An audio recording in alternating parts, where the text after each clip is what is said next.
the best of Money Matters. The Hot Seat. Welcome to the Hot Seat, a debate segment where ideas clash and insights spark. I'm Hongbin Jeong. Looking for another hidden gem? It might be right next door. That's because so many home-based businesses are sprouting all over the country. And we're not talking about small home-based businesses selling cookies or cakes, but HBBs that are functioning like a full-scale cafe or restaurant. Think walking down your neighborhood and seeing a wood-fired oven in someone's driveway with queues lining up down the road as people wait to take a slice of Italy. Or getting off the lift lobby of your HDB flat and seeing someone selling a strawberry matcha out of their window. Is it illegal? No. But concerns are now rising amongst commercial business owners who feel that they are cheating the system. And their concerns are valid, some say, as these business owners are struggling with challenges like rising costs, workforce shortages, and the uncertain economic climate. So the question arises, should home-based businesses be better regulated? Well, before we hear from our guests and dive deeper into this debate, here's a disclaimer. The views and arguments presented by our interviewees do not necessarily reflect their personal beliefs or opinions. Instead, they're here to provide a fresh perspective on the topic at hand. On that note, if you'd like to send some questions in for our guests, feel free to WhatsApp us at 88550893. That's 88550893. Or leave a comment on our Facebook, LinkedIn, and YouTube, as we're currently streaming live on those platforms as well. So without further ado, joining us today is Ee Chien Chua, who is the former owner of Whimsical Group, to share with us why home-based businesses should be better regulated. And we also have Jacky who's the owner of Cheeky Dawn, who will try to convince us otherwise. Welcome to the show, both. Hi. Hello. Well, Jacky, let's start off with you here. You're a home-based business owner yourself. Why did you choose to run your business from home? Hi, I'm Jacky. So basically why I choose to run my home-based business because I don't have capital to start with, and I started to learn to cook in 2020 after I joined a contest. So in 2024, someone asked me to do a home-based business. So I just do it without knowing what will it be. So far, the home-based business is doing quite well. But I think I want to address a certain elephant in the room first. One thing is that I feel that the media is painting a very rosy picture on home-based business. Like, wow, I can make money, 25-figure, 6-figure a month. Actually, because home-based business is a big industry, so we don't think, sometimes when I read the news, wow, this one 200 pizza a day. Wow, cannot be lah. Cannot be. In our mind, we say it cannot be. Or some bubble tea, how many cups a day. If we do the maths, we are chef also, so we cook. Right. I make pizza before. I make from flour before. Flour to dough. Then we have to put yeast to rise the flour. And it takes time. So even we cook with a conventional oven, we need 8 to 10 minutes. So if you say I make 200 pizza a day, 10 minutes will be 2,000 minutes. 2,000 minutes divided by 60 will be 33 hours. Right. One oven. So my oven, 1 week gone case already. Yeah, so basically it doesn't make sense. If I'm a business owner making 200 pizza a day, and let's say I have 2 ovens, 33 hours divided by 2, 16 hours also doesn't make sense. I will work until I'm crazy, until my mom cannot recognize me. Right. Yeah. So basically, what I feel media please do not paint so rosy picture about home-based business. Sometimes we don't make money in a day. Sometimes we do have a few sales. So if you want to say, hey, this person make 100 cups or 200 meals a day, be at the place, look at the person, how many sales he got a day. So don't take it as face value because sometimes the face value too high. They will paint a very big rosy picture. And for home-based business, if you have been approached by media, if you don't have sales, just say don't have sales. Okay, we aspire to be restaurant one day. And we know that home-based business is very difficult to get sales because the only marketing we can get is word of mouth marketing. Yeah, so I like to clear the air first. Yes, well, thank you so much for addressing the elephant in the room. I mean, this is definitely something that we need to talk about, and that's why we're having this conversation today. And we love having you on, Jacky. Thank you so much for agreeing to come on, just to tell us more about these home-based businesses. But I also want to find out more from him as well. I mean, HBBs in Singapore are booming. So as a former F&B business owner yourself, why didn't you look into starting an HBB? I mean, since it sounds like lucrative business right now, as the media has portrayed. Well, for what it's worth, I didn't even know that that was a possibility, Okay. right? So I think a lot of people who go into the space are looking at it already from a certain scale, right? And so when me or some of my friends have started, food and beverage businesses, it's from the perspective of wanting to serve a certain population in a certain size. But I think a lot of us have been having the discussion now of how we can actually utilize that and perhaps maybe start something else that circumvents some of the specific rules that come with licensed businesses. Right. I mean, one of the major concerns about home operations that others have is the fact that they aren't subject to the same strict regulatory licensing or tax requirements faced by bricks and mortar businesses. For instance, I believe that home-based bars don't need a liquor license and home restaurants do not even need a food safety permit. So, Jacky, given this report here, isn't it unfair to licensed restaurants that home-based businesses can operate without food safety permits or liquor licenses while tapping into the same market? Without regulation, are we incentivizing an uneven playing field, or is this fair? What do you think? I think at the end of the day, we need to be responsible to our customers. So a food safety license is required. For me, myself, I got level 3. So I'm getting a HSCCP in end of this year. I mean, I applying HSCCP is international standard of food safety. It's way above our WSQ. And why we do that? I think the basic thing is we are responsible for our customer. And I don't have an alcohol license because I'm serve family meals. And I think last year I was in Chef X under Far East Mall. They give us rent-free, utility-free. So they also asked me whether I'm selling alcohol. I also tell them, no, I'm not applying alcohol. Because I think alcohol license, home-based don't sell alcohol. Where people come your house, they drunk, and then something happened to them, it's not good. Yeah, so it's not good. Actually, to clarify that point, thanks so much, Jacky, is that maybe just to be clear about it, that you actually can't have a home bar. It's actually illegal to be able to serve alcohol, so you can't sell it.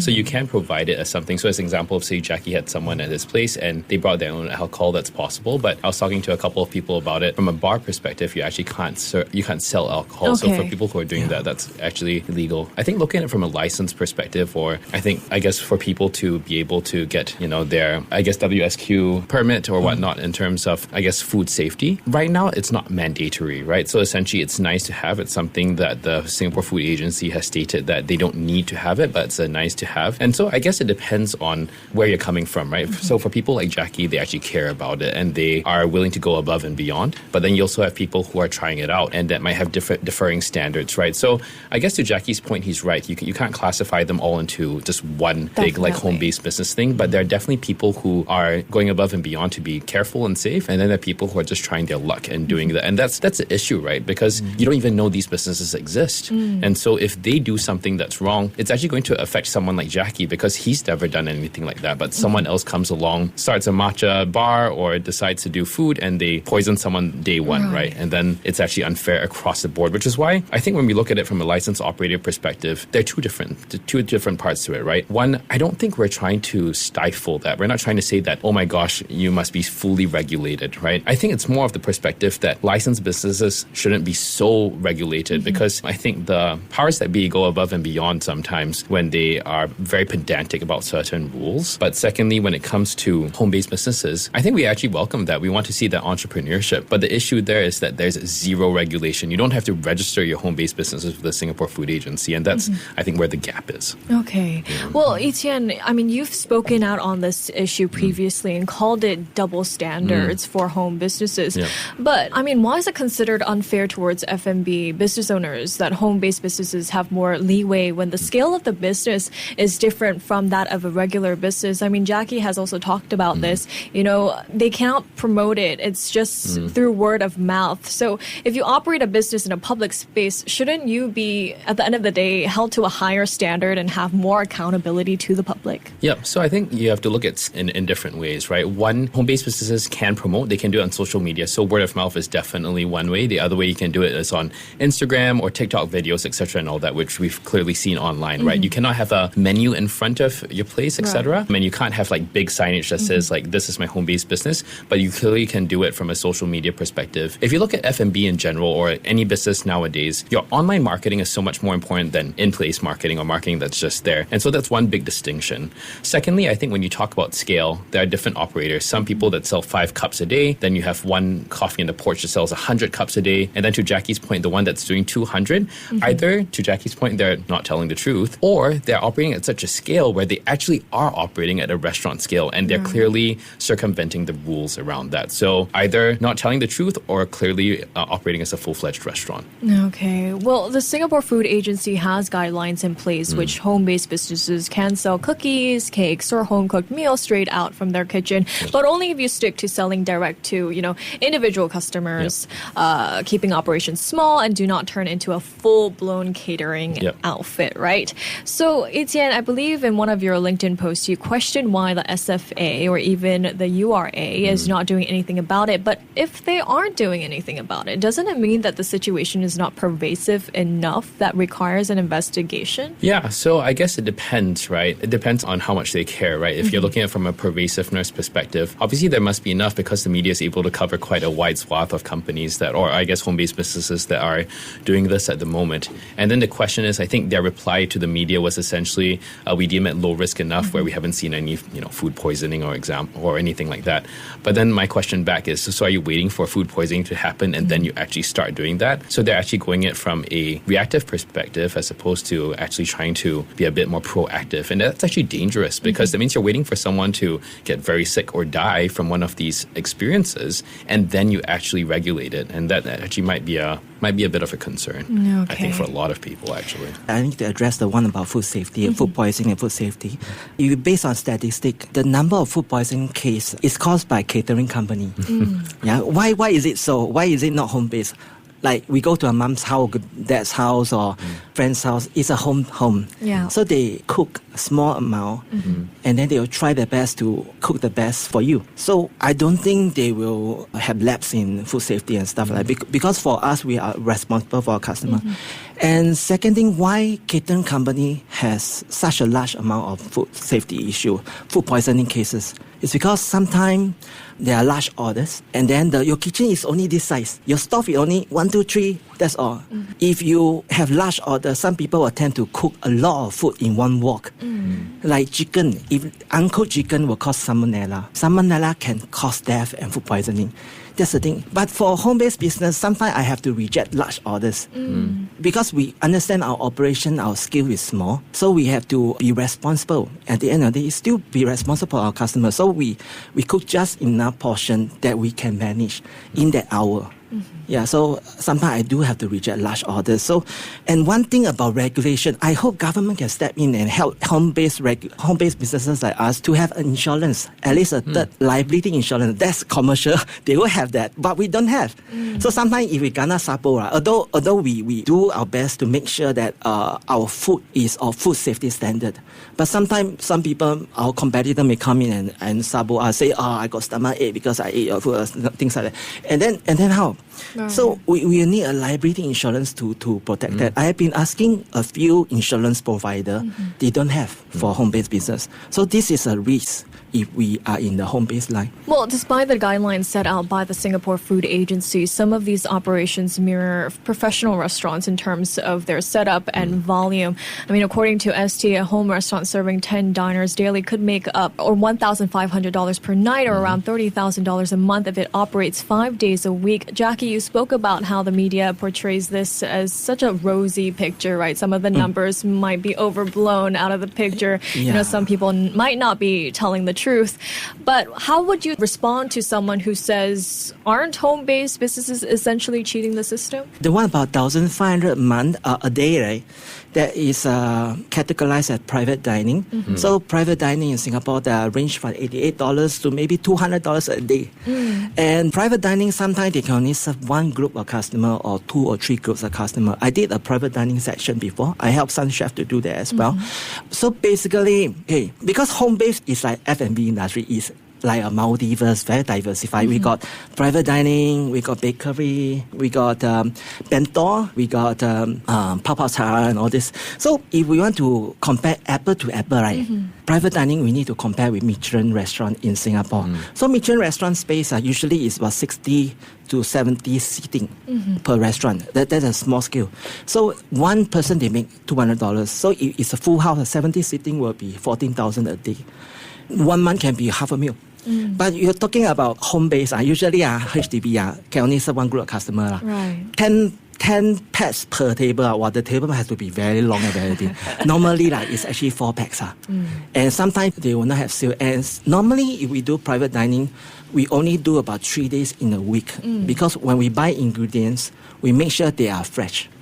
And for example, I buy uni. I cannot wait 1 week then serve you. I have to buy and serve you immediately or within 3 days serve you. If not, the uni will be chocho, will be smelly. And so basically for them, right, home base, we compare with one thing we compare with the fine dining restaurant in Singapore. And second thing is that their cost margin is actually very high. Because I have few friends who do private dining. They tell me the cost margin is like 50-60%. For ours, it's about 30%, plus minus. And why is it so high? Because they can't buy in bulk from supplier. Like hotels and restaurants, they can buy in bulk at a very cheap prices for lobster and stuff like that. But for this private dining, they have to buy at retail price.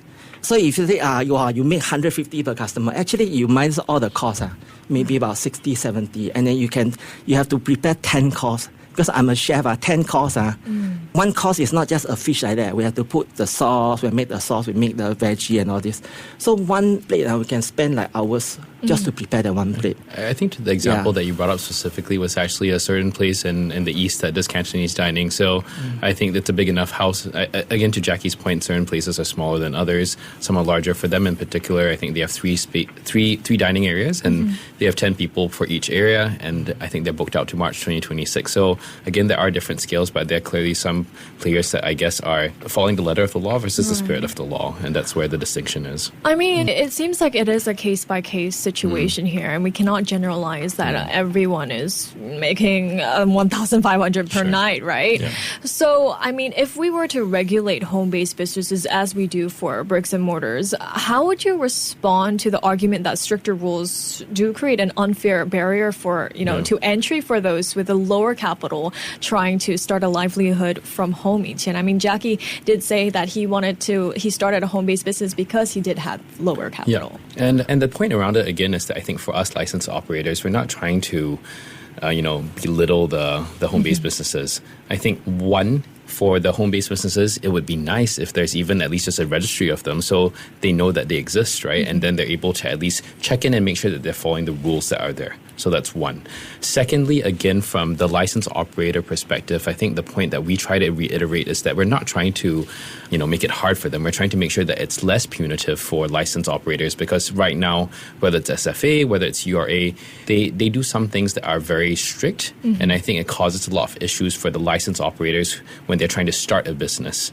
And that's the big difference. That's the big distinction between both of them. So it's coming into the middle, meaning to say that there just needs to be some very basic things for home-based businesses. Like maybe it is required to get a food handler's permit. It is required to at least register your business so that you know that it exists. Maybe that's it. And then for licensed operators, perhaps it's for the agencies to say like, hey, we don't want to be so stringent, not from a hygiene perspective, because that's obviously very important, but they're very pedantic about certain things, whether it's like your grease trap is not here, or you're using a manual toilet flush as opposed to an automatic one, or your restaurant has a cover over the courtyard area and then they don't let you operate. So they're very pedantic about certain things, which we want to hopefully, avoid.